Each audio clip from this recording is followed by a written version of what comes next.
வாழ்க்கையில கிருபையை பெருக பண்ணுகிறவரே ஆண்டவரே உங்க நாமத்தை நாங்கள் ஒருமித்து ஸ்தோத்திரிக்கிறோம். ஹல்லேலூயா ஹல்லேலூயா. உமக்கு ஸ்தோத்திரம் ஸ்தோத்திரம் அப்பா. ஆண்டவரே நாங்கள் துதிக்கிறோம். இஸ்ரவேல் ஜனங்கள் உங்க சமூகத்தில் கூடி உமக்கு ஸ்தோத்திர பாடல்களை பாடி உங்க மகிமைப்படுத்தும் பொழுது தேவனுடைய ஆலயம் சுற்றின மகிமையினால் நிரம்பினது போல இந்த இரண்டாம் ஆராதனையில் உங்க மகிமை எங்களை சூழ்ந்து கொள்வதாக. ஹல்லேலூயா. உமக்கு ஸ்தோத்திரம். உங்க கிருபை எங்களை சூழ்ந்து கொள்ளட்டும். உங்க மகிமை எங்களை சூழ்ந்து கொள்ளட்டும். உங்க பிரசன்னம் எங்களை மூடிக்கொள்ளட்டும். ஹல்லேலூயா. உமக்கு ஸ்தோத்திரம் அப்பா. உமக்கு ஸ்தோத்திரம் ஆண்டவரே. எல்லாவற்றுக்காக ஸ்தோத்திரம் செலுத்துங்கள் என்று சொன்ன ஆண்டவர் இந்த காலங்களில் நீங்க செய்த எல்லாவற்றுக்காக ஸ்தோத்திரங்களை எடுக்கிறோம், துதிகளை எடுக்கிறோம் அப்பா. உமக்கு ஸ்தோத்திரம் ஸ்தோத்திரம் ஸ்தோத்திரம் ஆண்டவரே. அப்பா நாங்கள் துதிக்கிறோம். ஸ்தோத்திர பலி இருக்கிறவன் தேவனை மகிமைப்படுத்துகிறான் என்று நாங்கள் வேதத்தில் வாசிக்கிறபடி ராஜா. ஹல்லேலூயா. இந்த காலை வேளையில உங்க நாமத்தை நாங்கள் ஒருமித்து மகிமைப்படுத்துகிறோம் ஆண்டவரே. ஹல்லேலூயா. உமக்கு ஸ்தோத்திரம் ஸ்தோத்திரம் அப்பா. உங்களை நாங்கள் உயர்த்துகிறோம் நன்றியோடு உங்களை நாங்கள் உயர்த்துகிறோம் ஆண்டவரே. நன்றி செலுத்துகிறோம் அப்பா. நன்றி செலுத்துகிறோம் ஆண்டவரே. உங்க பிரசன்னம் எங்களை சூழ்ந்து கொள்ளட்டும் அப்பா. ஆண்டவரே அப்பா உங்க பிரசன்னத்தை நாங்கள் உணராதபடிக்கு ஏதாவது தடைகள் இருக்குமானா ஆண்டவரே அந்த தடையெல்லாம் நீக்கி போடுங்க ஆண்டவரே. உங்க ரத்தம் எங்களை ஒரு விஷயமாய் கல்வி சுத்திகரிக்கட்டும் ஆண்டவரே. உங்களுடைய பரிசுத்த ரத்தம் எங்களை சுத்திகரிப்பதாக ஆண்டவரே. நாங்கள் துதிக்கிறோம் அப்பா. நன்றி செலுத்துகிறோம். உங்க வல்லமையுள்ள ரத்தத்தினால எங்கள் சகோதரிகளை நீக்கி எங்களை சுத்திகரித்து எங்களை பரிசுத்தமாக்கி உங்களுக்கு எப்படி சேர பண்ணுவீராக ராஜா. ஹல்லேலூயா. உமக்கு ஸ்தோத்திரம் ஆண்டவரே. நாங்கள் துதிக்கிறோம். உமக்கு பிரியமில்லாத எல்லா காரியங்கள் எங்களை விட்டு நீங்கள் அகற்றி போடுங்க ஆண்டவரே. எங்களுடைய நடக்கை, எங்களுடைய பேச்சு, எங்களுடைய ஆண்டவரே சிந்தனை, நினைவுகள் எல்லாம் உமக்கு பிரியமாக இருக்கட்டும் ஆண்டவரே. நாங்கள் ஏறெடுக்கிற துதிகள் உமக்கு பிரியமாக இருக்க எங்களை ஒப்பு கொடுக்கிறோம் அப்பா. ஜீவபலியா எங்களை அர்ப்பணிக்கிறோம் ஆண்டவரே. ஹல்லேலூயா. எங்களை ஏற்றுக்கொள்வீராக. இந்த காலை வேளையில எங்கள் துதிகளை அங்கீகரிங்க ஆண்டவரே. கேளுங்க ஆண்டவர் பார்த்து ஆண்டவரே எங்கள் துதிகளை அங்கீகரிங்க. எங்களை தாழ்த்தி உங்க சமூகத்துல நாங்கள் ஆண்டவரே உண்மை ஆராதிக்கிறோம் அப்பா. உண்மை நாங்கள் துதிக்கிறோம் ஆண்டவரே. எங்களுக்கு உண்டான எல்லா மேன்மைகளையும் உங்க பாதத்துல நாங்கள் சமர்ப்பிக்கிறோம் ஆண்டவரே. ஆண்டவரே நாங்கள் துதிக்கிறோம் ஆண்டவரே. எங்கள் அன்பான ஆண்டவரே உங்களை நாங்கள் உயர்த்துகிறோம் அப்பா. எங்கள் அருமை ரட்சகரே உங்களை நாங்கள் உயர்த்துகிறோம் ஆண்டவரே. ஹல்லேலூயா. எங்கள் ரட்சகரே உங்களை நாங்கள் உயர்த்துகிறோம். நீங்கள் கண்மலையானவரே உங்களை நாங்கள் உயர்த்துகிறோம். எங்களை பாதுகாக்கிறவரே உங்களை நாங்கள் உயர்த்துகிறோம். ஹல்லேலூயா. உமக்கு ஸ்தோத்திரம் ஆண்டவரே. நீங்க ஆண்டவரே நாங்கள் மகுண்டடையத்தக்கதான ஆண்டவரே கண்மலையாய் நீங்க இருப்பதற்காக ஸ்தோத்திரம் ஆண்டவரே. எங்களுக்கு வேத ஸ்தம்பமாக அக்னி ஸ்தம்பமாக எங்க வாழ்க்கையில நீ இருப்பதற்காக ஸ்தோத்திரம் ஆண்டவரே. ஸ்தோத்திரம் அப்பா. ஆண்டவரே நாங்கள் துதிக்கிறோம். தாழ்களை எங்களை நினைக்கிறீர்கள் தேவனே நாங்கள் துதிக்கிறோம் ஆண்டவரே. எங்களை தள்ளி விடாதவரே உங்களை நாங்கள் துதிக்கிறோம் அப்பா. உங்க அன்பின் கயிறுகளினால் எங்களை இழுத்துக் கொள்ளுகிற எங்கள் தேவனே நாங்கள் துதிக்கிறோம் ஆண்டவரே. நன்றி செலுத்துகிறோம். இந்த காலை வேளையில நாங்கள் யாவரும் இணைந்து ஒரு நாமத்தை நாங்கள் மகிமைப்படுத்துகிறோம் அப்பா. ஹல்லேலூயா ஹல்லேலூயா. உமக்கு ஸ்தோத்திரம் ஆண்டவரே. எங்கள் அப்பா பிதாவே அன்பான தேவா அருமை இரட்சகரே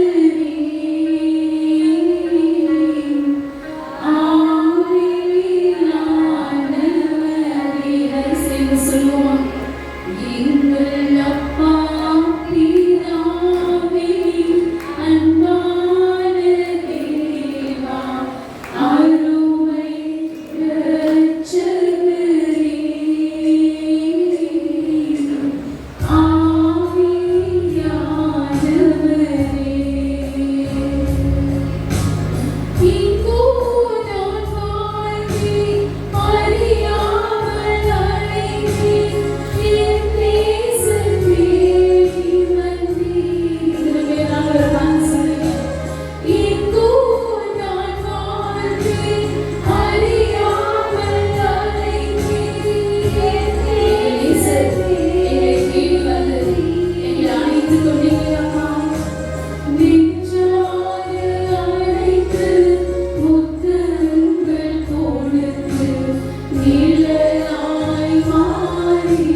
Hallelujah.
நான் பார்க்கிறேன்.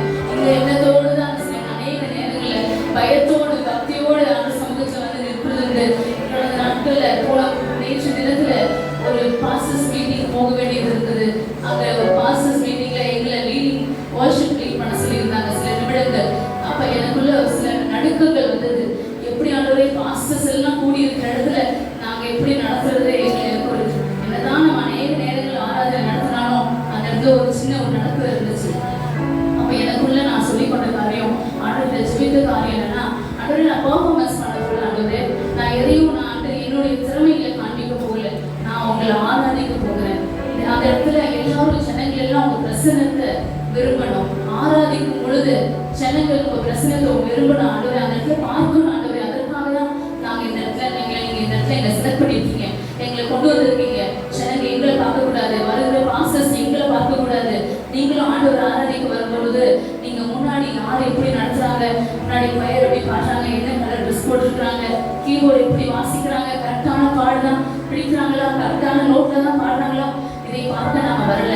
நீங்களும் நானும் பார்க்க வந்தது ஆண்டவராகிய இயேசு. ஆமென்.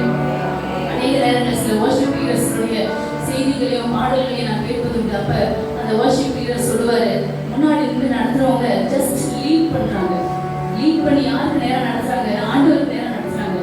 என்னைக்காவது நீங்க உங்களை நீங்க வெளிப்படுத்திட்டீங்கன்னா இந்த போச்சு காலி அப்படின்னு சொல்றதை நான் கேட்டிருக்கேன். ஒவ்வொரு நாளும் நம்ம யாரு மாத்திரம் தான் மகிமைப்படுத்தணும், தேவனை மாத்திரம் தான் மகிமைப்படுத்தணும். நம்ம முன்னாடி வந்து இந்த ஆண்டவரத்துல அந்த இடத்துல நம்ம கூடி வந்திருக்கிறோம். இந்த கூடி வந்திருக்கிற இடத்துல தேவன் நம்ம மத்தியில் இருக்கிறார். அவர் சமீபமாய் பெற்றிருக்கிற சின்ன வாக்கியம். நீங்களும் நானும் அவரை சமீபமாய் பெற்றிருக்கிறோம். அவரை உண்மையாய் தேடுகிறவர்களுக்கு அவர் சமீபமாய் இருக்கிறார் என்று வேதம் சொல்கிறது. அப்ப இந்த இடத்துல நம்ம வந்திருக்கிறோம், உண்மையாக நம்ம அவரை தேடுறோம். எதையும் பார்க்காம யார் எப்படி ஆராதிக்கிறாங்க, யார் எப்படி கை தூக்குறாங்க, இது எதையுமே பார்க்கறாங்க, நம்மளை யாராவது கிண்டல் பண்றாங்களா, நம்மளை யாராவது நோக்கி பார்த்துட்டு இருக்காங்களா, இதெல்லாம் நம்ம சிந்திக்காம ஆண்டவர் மாத்திரம் நீங்க உண்மையா தேடுனீங்கன்னா உங்களுக்கு சமீபத்தில் ஆண்டவர் இருக்கிறார். ஆமென். அது அப்படிதான் நம்ம தேவனை ஆராதிக்கணும். அவர் ஆராதிக்கிற ஜனங்கள் ஆவியோடு உண்மையோடு ஆராதிக்க வேண்டும். ஹல்லேலூயா. ஆமா, அதை நான் இன்னொரு காரியமா சொல்ல விரும்புகிறேன். ஆராதனை என்பது ஒரு பந்தி, ஒரு பந்தி, ஒரு பழமொழி கூட இருக்கும். பந்திக்கு வந்து சொல்லுங்க, படைக்கு வந்து பந்தினா முன்னாடி வந்துடணும், அப்படிதானே? பந்தினா என்ன சொல்லுவாங்க, அப்பதான் அவங்களுக்கு எல்லாமே நம்மளுக்கு கிடைக்கும். சில நேரங்களில் நாங்க ஏதாவது வீட்டில் ஏதாவது ஃபங்க்ஷன்ஸ்க்கு ஏதாவது போனோம்னா ரொம்ப லேட்டாக போயிடுவோம். சில கல்யாணங்களில் லேட்டாக போகும் பார்த்தீங்கன்னா கடைசியில் ஒன்றுமே இருக்காது. ஆனால் கேள்விப்படும் இதெல்லாம் இருந்துச்சு அப்படின்னு சொல்லி கேள்விப்படும்போது வருத்தமாக இருந்துச்சு, இதெல்லாம் நம்ம மிஸ் பண்ணிக்கோமே. அது போல தேவனுடைய ஆராதனை என்பது ஒரு பந்தி. இது நம்ம முந்தி வரணும். ஆமென். எதையுமே மிஸ் பண்ணக்கூடாது. ஆமா, நீங்க அந்த உணர்வோடு நீங்க ஒவ்வொரு வாரமும் வந்து பாருங்க, முழு ஆசீர்வாதத்தை பெற்றுக்கொள்வீங்க. நான் சொல்ல வரது புரிஞ்சுக்கணும்னு நினைக்கிறேன். முழு ஆசீர்வாதத்தை நீங்க பெற்றுக்கொள்ளணும்னா பந்திக்கு முன்னாடி வரணும். ஆண்டவரை நான் சில பிள்ளைங்களுக்கு நேற்று கூட இன்ஸ்ட்ரக்ஷன் சொன்னேன். நீங்க 7:30 மணிக்கு ஆராதனையா நீங்க அதுக்கு 5 நிமிஷம் முன்னாடி என்ன பண்ணிடணும், சபைக்குள்ள இருக்கணும். ஆண்டவர் வந்து 2 பேர் இருந்தாலே என்ன பண்ணிடுவார் அந்த இடத்துல. தான் சொல்றேன், 2 பேர் வந்தாலே ஆண்டவர் அந்த இடத்துல வந்து இருக்கிறார். அப்ப அந்த 2 பேர்ல நீங்க அந்த 2 பேருக்கு முன்னாடி நீங்க வந்துடணும். ஆண்டவரை நீங்க முன்னாடி வந்து வரவேற்கணும். ஆமா, இந்த உணர்வு நம்மளுக்கு ஒரு வாரம் விட்டுருச்சுன்னா அடுத்த வாரமா பார்த்துக்கலாம், அடுத்த வாரம் சீக்கிரம் போய்க்கலாம், அடுத்த வாரம் பார்த்துக்கலாம், அடுத்த வாரம் பார்த்துக்கலாம் சொல்லி பல மாதங்கள் போனாலும் பார்த்தீங்கன்னா அதே மாதிரி லேட்டாக வரதே நம்ம இருக்கும். இந்த உணர்வு இருந்துச்சுன்னா நான் சீக்கிரம் போகணும், இந்த வாரம் மிஸ் பண்ணிட்டேன், நெக்ஸ்ட் வீக் நான் மிஸ் பண்ணக்கூடாது, வந்திக்கு நான் முந்திடணும் அப்படின்னு நீங்க நினைக்க ஆரம்பிச்சிட்டீங்கன்னா எல்லாரும் வந்து சபை ஜனங்கள் வந்து ஆராதனை முன்னாடியே கூடி வந்துடுவாங்க. நாங்கள் சில வருஷங்களுக்கு முன்னாடி பெங்களூர்ல பால் தங்கை அவருடைய சபைக்கு போயிருந்தோம். அங்கே வந்து எங்கள் பேட்ச் அங்கே இருக்கிறதுனால அந்த சண்டே நம்ம இவ்வளோ தூரம் வந்துட்டு போக முடியல, ஒரு சில சூழ்நிலைகள்னால அங்கே ஆராதனை அட்டன் பண்ணுவோம் சொல்லி அவரோட சபைக்கு போயிருந்தோம். பெரிய ஆச்சரியமா இருந்துச்சு. 2வது ஆராதனை ஆரம்பிக்க ஒரு 15-20 நிமிஷம் இருக்குது. முதல் ஆராதனை பிரசங்கம் போயிட்டு இருக்கு. விசுவாசிங்க பார்த்தீங்கன்னா தெருவில் நிற்கிறாங்க, லைன் கட்டி நிற்கிறாங்க. Before 15 minutes. ஆச்சரியமா இருந்துச்சு. அதாவது சர்ச்சு வாசல்ல இல்லை, தெரு ஃபுல்லா ஒரு தெருவிலே லைன் போட்டு பைக்லாம் ஒரு நிறுத்திட்டு லைன்ல நிற்கிறாங்க. ஏன்னா கூட்டமா நின்றோம்னா அவங்களுக்கு டிராஃபிக் ஆகிடும் சொல்லி விசுவாசிங்க லைனா நிற்கிறாங்க. நாங்களும் அந்த லைன் அந்த கூட்டத்தையே நாங்கள் லேட்டாக தான் அந்த கூட்டத்தில் நாங்கள் லேட்டாக இருக்கோம். சபைக்கு ஆராதனைக்கு முன்னாடியே வந்துருந்தாலும் லேட்டாக தான் இருக்கும். 2 நிமிஷம் தான், ஒரு கூட்டம் வெளியே போச்சு, 2 நிமிஷத்துல அவ்வளோ பெரிய ஹால் நிரம்பிடுச்சு. அதை பார்க்கவும் மகிழ்ச்சியா இருந்துச்சு. இப்போ எவ்வளவு ஆண்டவருக்கு இடம் கொடுக்குறாங்க பாருங்களேன். முதலாவது தேவனுடைய ராஜ்யத்துக்கு என்ன எவ்வளவு சின்சியரா ஆண்டவரை வந்து அவங்க தேடுறாங்க அப்படின்றது ரொம்ப ஆச்சரியமா இருந்துச்சு. அந்த ஒரு ஆராதனை பாஸ்டர் லேட்டா பிரசங்கம் முடிக்கிறாரோ சீக்கிரம் முடிக்கிறாரோ அது பிரச்சனை இல்லை. நீங்க எவ்வளவு சீக்கிரமா வரீங்க, நீங்க ஆண்டவருக்கு எவ்வளவு நேரம் கொடுக்குறீங்க, அது ரொம்ப முக்கியம். நம்ம எல்லாரும் சேர்ந்து ஒரு பாடலை பாடி ஆண்டவரை மகிமைப்படுத்துவோம். ஓ இந்த உள்ளம் நீர் வந்ததால் என் வாழ்க்கையில் எல்லாம் நிறைந்திருப்பதால் உண்மை துதிப்பேன், நான் உண்மை துதிப்பேன் என்கிற பாடல் எல்லாரும் சேர்ந்து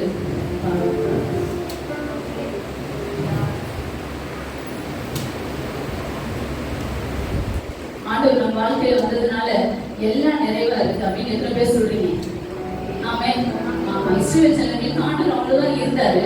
ஆனா அவங்களுக்கு அவங்க நிறைவு அவங்க நினைக்கல. நிறைவா தான் ஆண்டு நடந்தார். வனாந்தரத்துல முழு நிறைவு, உட்கார்ந்து சாப்பிடலாம். காலையில எழுந்து பார்த்தா வீட்டுக்கு முன்னாடியே தெருமணி கூட போத்தாவில்லை, வீட்டுக்கு முன்னாடியே அவங்களுக்கு மண்ணா. அடுத்து பார்த்தீங்கன்னா அவங்க கேட்கும் போதெல்லாம் அவங்களுக்கு கறி, அவங்களுக்கு எல்லாமே ஆண்டு ரெஸ்ட் டே அப்படி எல்லாத்தையும் ஆண்டு கொடுத்துருந்தாலும் அவங்க வந்து அந்த நிறைவை அவங்க பார்க்காம பக்கத்துல இருந்த எகிப்து தேசத்தை பார்த்துக்கிறதுனால அவங்க வந்து ஆண்டவரை துதிக்கல. ஆனா நம்ம வாழ்க்கையில ஆண்டவர் எவ்வளவு நன்மைகள் செய்திருக்கிறார். அதெல்லாம் எண்ணி நாம துதிக்கும் பொழுது நம்ம வாழ்க்கையில அவர் கிருபை அதிகமாய் பெறுவோம்.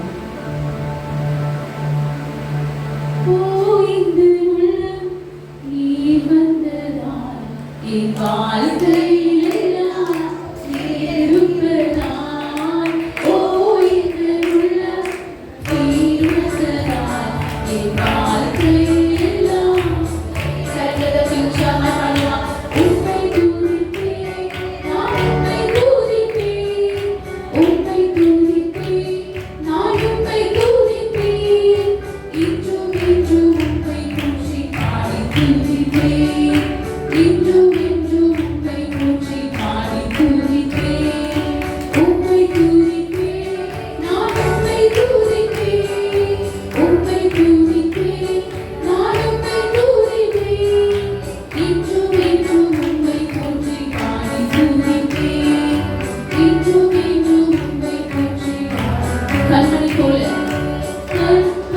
போல காத்துக் கொள்வதால் உன் கரங்களில்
சிநேகிதர்கள் பகையானாலும் அவர் நம்மோடு இருந்து உடனிருந்து சிநேகிதனாய் கருதி அவர் நல்ல சிநேகிதராய் நம்மோடு இருந்து அவன் நடத்துகிற ஆண்டவராய் இருக்கிறார். உணர்ந்து பாடுவோம்.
We